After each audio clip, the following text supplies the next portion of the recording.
Low oil prices have caused a record decline in Canada's oil industry's spending over the last 2 years. That story kicks off the roundup.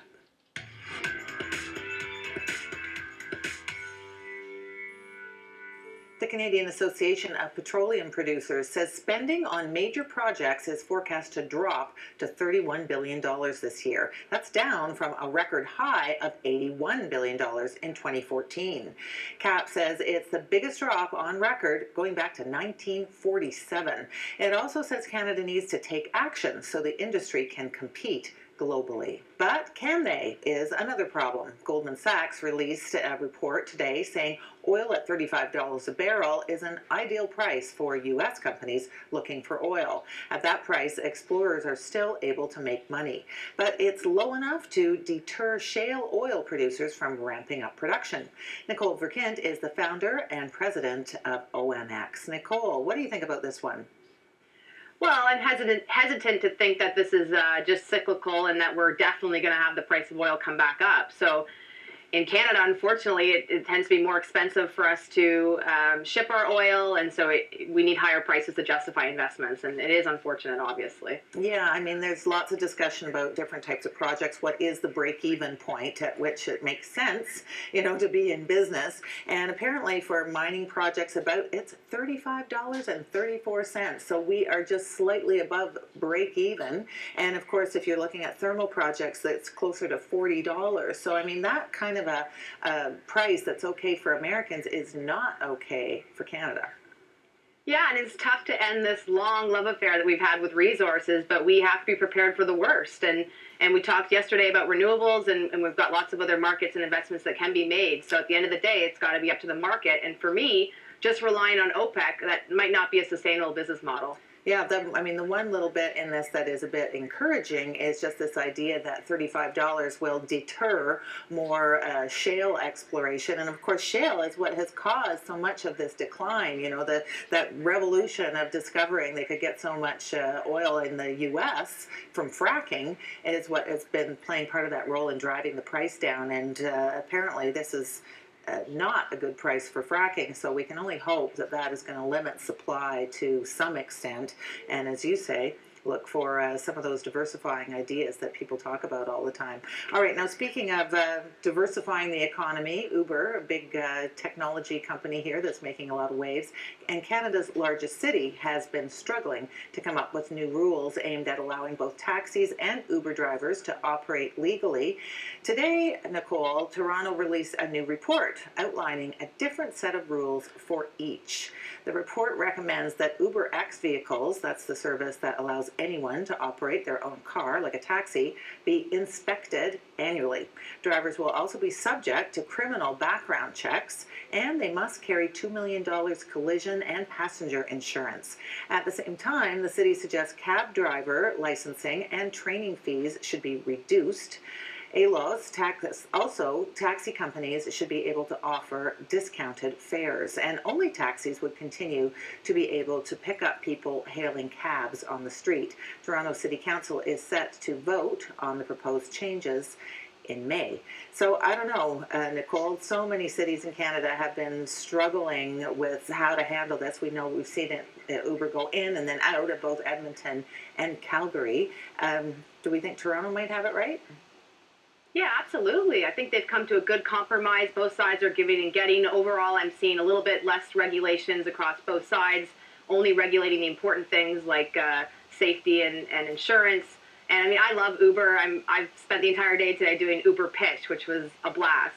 And I just think that an industry saying, because we have a monopoly, that's not a big enough argument for me to not have these changes come into place. And Uber is just the beginning. We're going to see more innovation in this space. I mean, Lyft is bigger in China and bigger in other cities, even New York. And Get Around is big in San Francisco, which is a card sharing, peer-to-peer car sharing. We're going to see more innovation in this space, and the regulators are going to have to keep up.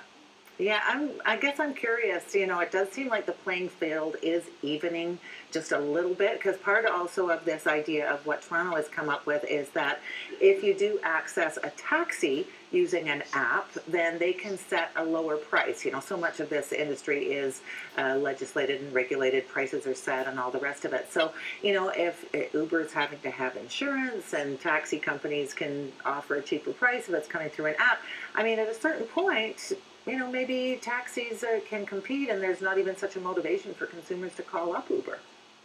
Well, exactly. And personally, I like to use Uber Taxi because it gives me all the convenience. There's still a higher fee there, but I just find because the taxi drivers have been driving for so long, they know the city really well. So there's absolutely a place for both markets to operate. Well, then neither side is very happy, and sometimes that's a good sign, right? It means that they're each not quite getting everything they want, and maybe that, the consumer is going to be benefiting in the end. All right, so here's another one for you, Nicole. The Globe and Mail is reporting that Power Financial Corporation is investing in mobile money application Koho. If the deal goes through, this would be Power Financial's third financial technology investment in less than a year. Koho offers many of the same features of a bank, like depositing checks and bill payments, but it also allows users the ability to create budgets and savings goals. Power Financial has previously invested in robo-advisor Wealthsimple and also in online lender Borrowell. So, Nicole, boy, technology is really shaking up the financial services industry. Is it ever? And I commend Power Corp because they really are making some bold moves in this space. And it seems to me like the Canadian banks are sitting by the sidelines. That personally, I am addicted to Apple Pay, but thank God I have an Amex because the Canadian banks are not allowing us access to Apple Pay, which I find completely outrageous. And so a company like this Koho was interesting to me because they're essentially almost replacing the credit card or the need for a credit card. So to me, this is not a question of if, this is a question of when. We're going to see huge amounts of disruption in this space. And I think the banks are going to get on board with some of them. As soon as one comes on board, then others will have to. Yeah, I mean, it's very significant when, a company the size of Power Financial is making these multi-million-dollar investments in all these different new types of financial technology. I mean, it definitely says it's going to speed things up and, better offerings are going to be there. And, I mean, on the one hand, you think of consumers, some consumers are very hesitant to use these kind of newfangled ways they don't want to access their bank account using their phone. It doesn't seem very secure. But I mean, it's certainly picking up speed. And I just wonder when you say you think it's going to take a while for the banks to get on board, what do you think what has to happen before Canada's big banks all say, yes, all right, we're going to really go whole hog into this area as well? Well, I mean, I've arguably disrupted part of the defense industry, which is also a slow-moving industry. And the sentence that I've always liked that my investor uses is, as soon as one penguin goes off the ice, the other ones follow. So to answer your question on timing, the timing is whenever the first one goes. Yeah, but I think some have already. It's not coming to my mind at this moment, but starting to make some investments in some of these new technologies. But I guess we're not exactly going to see the rush of penguins quite yet. All right. Hopefully soon. Yeah, we'll see. So now here's a talker for you, Nicole. An Edmonton woman says she was fired for using the F word on Facebook, and that word is fat. Connie Levitsky worked in sales at the plus-size clothing retailer Edition Elle. She says she was let go after writing on her Facebook page that she was, quote, conquering the world one well-dressed fat lady at a time. I was referring to the clientele, but I wasn't. I think the misconception from my point of view is that people are thinking that I was calling customers fat in the store, which is not the case at all. It was me being cheeky. Edition Elle has since offered her job back, saying, quote, we recognize that letting her go was a mistake and have apologized to our employee for any hurt this may have caused her. What do you think about this, Nicole? Well, it was just a clear reminder that we live in a Facebook world and that when a corporation does something and they fire somebody for a particular reason, they have to be fully prepared that that person is going to have a very loud microphone should they choose. And I was curious, so I went on her Facebook profile and it was open, and her comment was it was a long response. It was very eloquent, and it was very well written, and I'm not surprised that this has had so much attention. So we need to be, all corporations need to be aware of that. And I saw a comment directly on the wall from a senior person at Elle saying, "We're so sorry, we take it back."